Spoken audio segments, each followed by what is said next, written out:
Brain stroke एक ऐसी समस्या है जिसके चलते हर साल लाखों लोग अपनी जान गंवा बैठते हैं।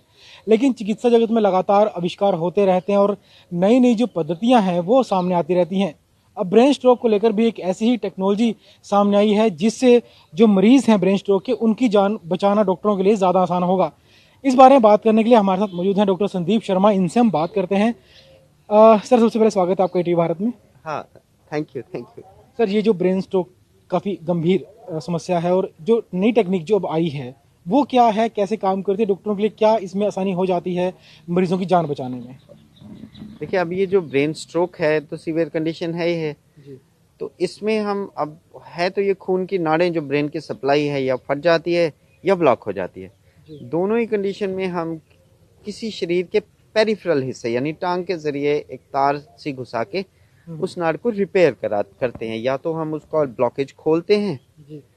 जो कि किसी भी डिवाइस आ गए हैं आजकल, बहुत एडवांस डिवाइसेस हैं, या अगर फटी है तो उसको ठीक करने के लिए कुछ डिवाइस डालते हैं। तो ये टांग के जरिए एक तार के ऊपर डिवाइस पहुंचा के उस नाड़ को रिपेयर करते हैं और एक बड़ी सीवियर कंडीशन को बगैर किसी सर्जरी के जस्ट एक इंटरवेंशन अगर आप बोले उस हिसाब से उसको बगैर सर्जरी के जी। ट्रीट तो करते हैं। जो अभी तक जो टेक्नोलॉजी अभी तक चली आ रही थी इस प्रॉब्लम को लेके, उनसे ये कितनी एडवांस है और कितना आसान है मरीज को बचा पाना इसमें?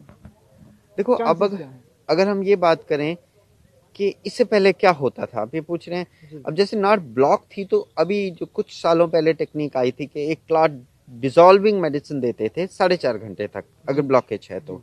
सिर्फ 4.5 घंटे, पहले 3 घंटे था, फिर बहुत रिसर्च होकर उसको 4.5 घंटे कर दिया कि 4.5 घंटे में भी कुछ फायदा होता है, बट बहुत कम मरीज ही बहुत बेनिफिट ले पाते थे।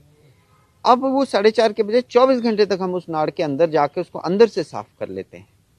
तो ये टाइम 4.5 से 24 घंटे हो गया मतलब है। पहले जो था वो खून को पतला करने, क्लोट्स को हाँ, पतला करने जैसी टेक्नोलॉजी थी, हाँ, उस पर ही निर्भर रहना पड़ता था। हाँ। अब उसको पकड़ के निकाला जा सकता है क्लॉट को, फंसे हुए क्लॉट को, जी।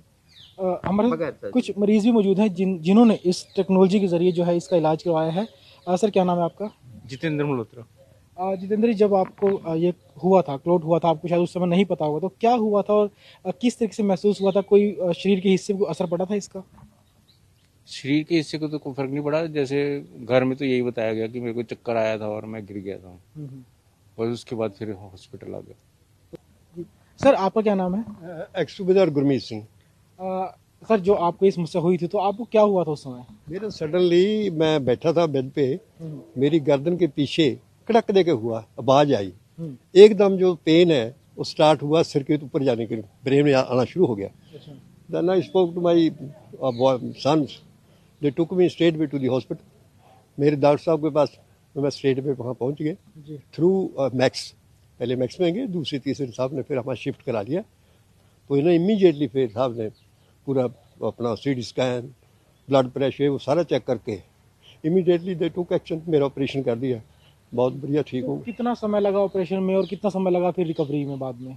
मैं तो फ्रेंकली स्पीकिंग, मेरा जो ऑपरेशन हुआ है मैं तो नेक्स्ट डे ठीक फील कर रहा था, थर्ड डे भी मैं ठीक था। वहाँ मेरे को यहाँ से एक बार मेरा तो ऐसा पोजिशन था।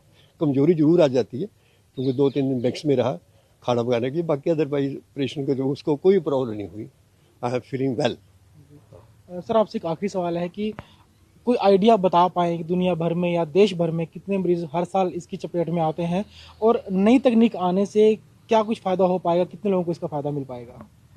जी, मैं आपको बताऊं, अगर आप मतलब रियलिस्टिक बात सुनेंगे कि 2% हमारी जनरल पॉपुलेशन इंडिया में इनको गुब्बारा होता है।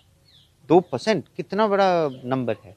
सबका फटता नहीं है। फटता आप माने 7 से 8 या 10 पर मिलियन पर पॉपुलेशन, है ना। हम साइंटिफिक बात करेंगे तो मिलियन पॉपुलेशन हर साल 10 लोगों का फट जाता है। अब जब फट जाता है तो फिर ये लीथल है, फिर तो करना ही पड़ता है। अब कई देश हैं जहां बहुत ज्यादा कॉमन है, ठंडे देश, वहां तो बगैर फटे हुए ढूंढते हैं और करते हैं। हमारे देश में अब इतनी सुविधा तो नहीं है कि हम ढूंढना शुरू करें किस किस का है। 2% मतलब हमें तो बहुत मेहनत करनी पड़ेगी अभी तो। लेकिन ये है कि 10 पर मिलियन, 8 से 10 पर मिलियन पर ईयर ये फटता है।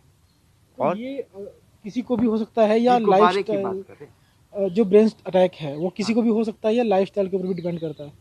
वो हम बात करेंगे तो ये है कि कुछ जो चीज़ें हैं वो नॉन मॉडिफाइबल हैं, एज हो गई, जेनेटिक्स हो गई, जो बदली नहीं जा सकती, वो हो सभी को उसके साथ हो सकता है।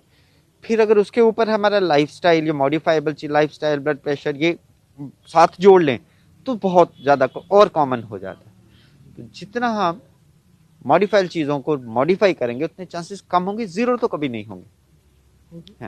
तो ये थे डॉक्टर संदीप शर्मा, जिनका कहना है कि जो नई टेक्नोलॉजी आई है, मरीजों की जान बचाना, मरीजों को पैरालाइज होने से बचाना काफ़ी आसान है, क्योंकि अभी तक दवाइयों पर निर्भर रहना पड़ता था, लेकिन नई टेक्नोलॉजी आने से डॉक्टर जो है तुरंत मरीज का ऑपरेशन करके उसकी जान बचा सकते हैं।